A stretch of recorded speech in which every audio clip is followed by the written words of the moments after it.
Professora, da onde que veio a ideia desse livro? Porque você tem uma outra obra que a gente já falou no primeiro bloco, que é Suicídio como Espetáculo na Metrópole, e agora você uma outra abordagem, Suicídio Escutas do Silêncio. Qual que é a ideia desse livro? Como ele se diferencia desse primeiro? E por que você ganhou um prêmio na área de ciências humanas com ele, sendo que você é das ciências da saúde? Todas as perguntas estão juntas. Na verdade, ele não é um segundo livro, ele é uma continuidade de uma linha de pesquisa. Sim. O que essa linha de pesquisa tem? Tradicionalmente, o suicídio é visto na área da saúde como um sintoma de um transtorno mental. Então, na maior parte dos livros e publicações que você lê, o discurso psiquiátrico afirma que o suicídio ele é sinal de transtorno mental. Eu, nas minhas pesquisas e na minha prática profissional, eu nunca consegui reconhecer essa informação que é dada nesse tipo de literatura que eu estava citando. Eu acredito que o suicídio não necessariamente é sintoma de transtorno mental.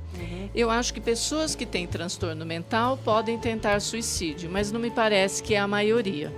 O que eu fui encontrando durante anos de trabalho e nas pesquisas é que, na verdade, o suicídio ele é uma forma de sofrimento humano que acomete as pessoas nas mais diversas situações da vida. Então, eu falo que o suicídio ele é um evento que envolve muito sofrimento e que ele está relacionado com aquilo que está acontecendo no cotidiano da vida dos sujeitos, que é uma perspectiva antropológica. Então, por exemplo, eu vejo o suicídio, ele pode estar muito relacionado com o trabalho. Há diversos pesquisadores hoje que vão pesquisando a relação do suicídio com o sofrimento no trabalho. A gente tem informações importantes de como o suicídio está aumentando entre a população jovem. E se a gente faz um levantamento pelos dados epidemiológicos, uma das coisas que está despontando numa pesquisa, dados recentes que me mostraram numa pesquisa da Unicamp, que ainda não está completa, está iniciando, é que são as cidades onde tem universidade, é que o suicídio está aumentando, o que leva a um raciocínio de que talvez esteja associado às universidades. A gente tem casos emblemáticos, como, por exemplo, que eu discuti nesse livro, no capítulo que eu escrevi sobre o suicídio das mulheres chinesas, com índice altíssimo. Então, assim, o que eu vejo é que o suicídio está associado com uma forma de sofrimento e não necessariamente com um transtorno. É claro que a pessoa que vai se matar, ela não está feliz, ela não está soltando rojão. Ela pode estar deprimida, triste, infeliz, mas ela não necessariamente tem um transtorno. Como que as pesquisas tradicionais são feitas, que eu levo a isso que eu chamo que é um desvio metodológico de pesquisa. Se você faz a pesquisa dentro de um equipamento médico, um pronto-socorro, uma unidade básica, um CAPS, sempre o suicídio, quando chega um sujeito dentro dessas unidades, ele é imediatamente dirigido ao médico. Isso é uma prática, um protocolo, como as pessoas falam na área da saúde.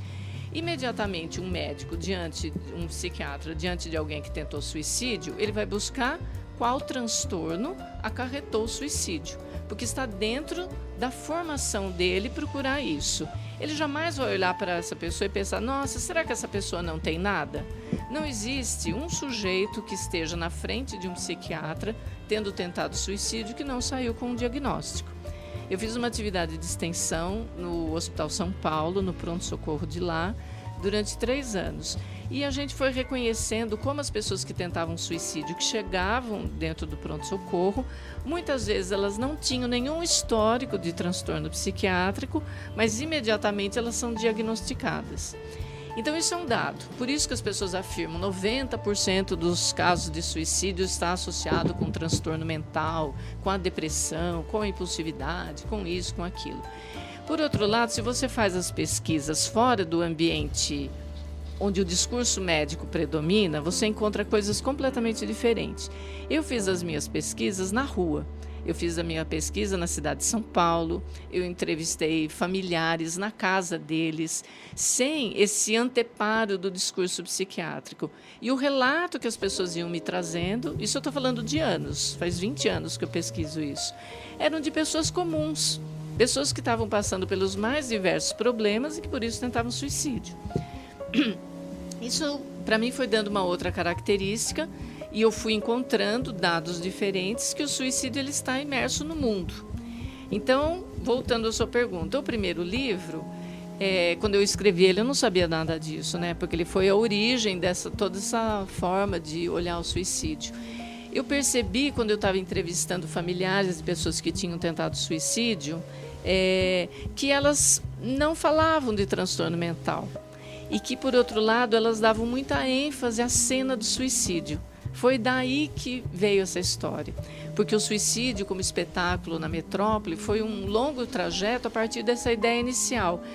Porque eu percebi que as cenas de quem tentava suicídio eram muito reveladoras do sofrimento, da vida, que era uma construção simbólica.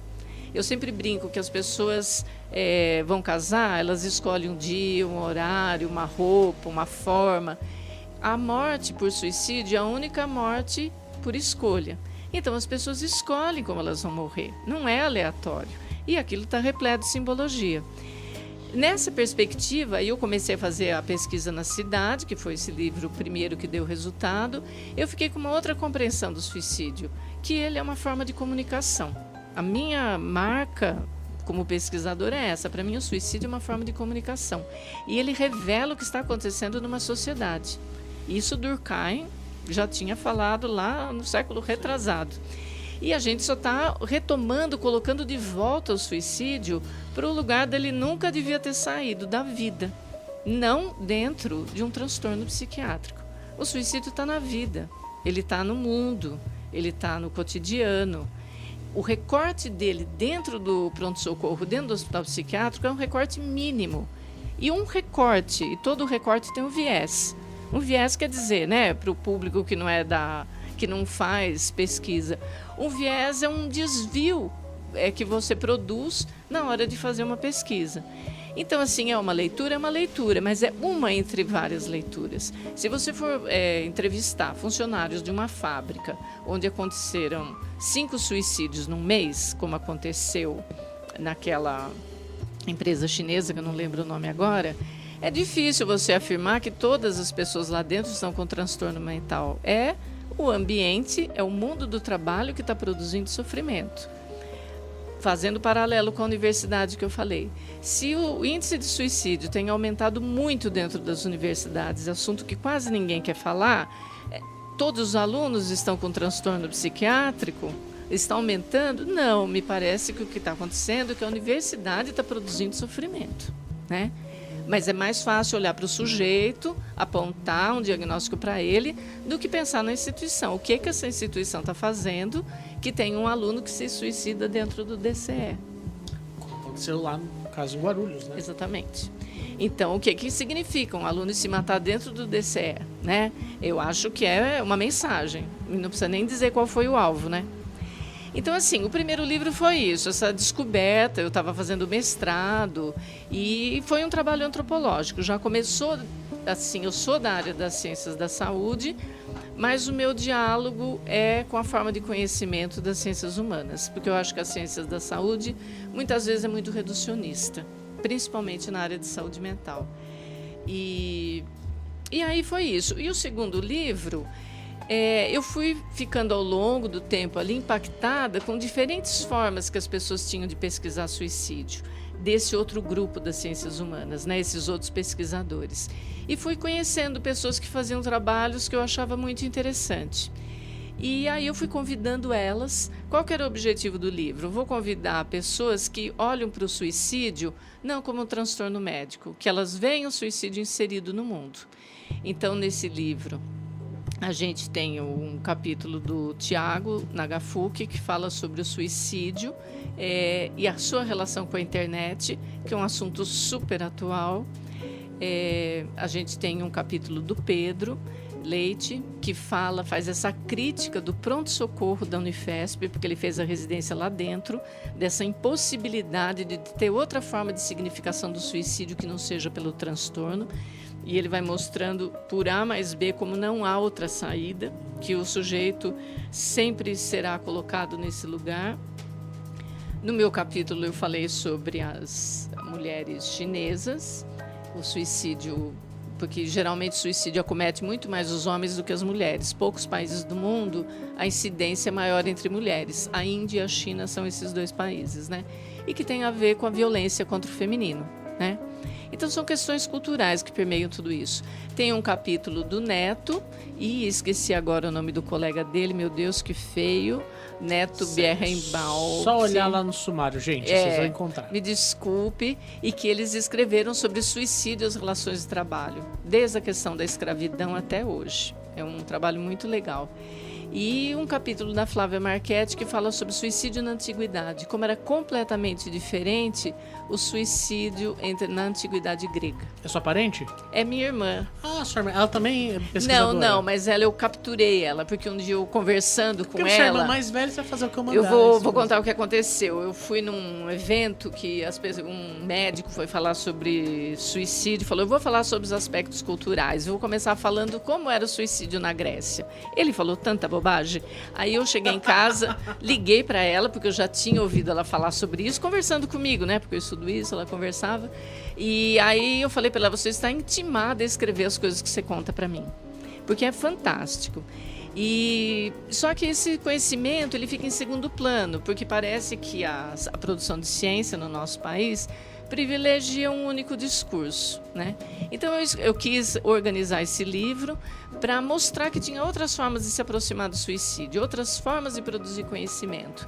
E ele veio nessa continuidade, nessa visão assim, olha, vejam quanta coisa tem sobre suicídio, né? Então é tudo isso, e por isso das ciências humanas.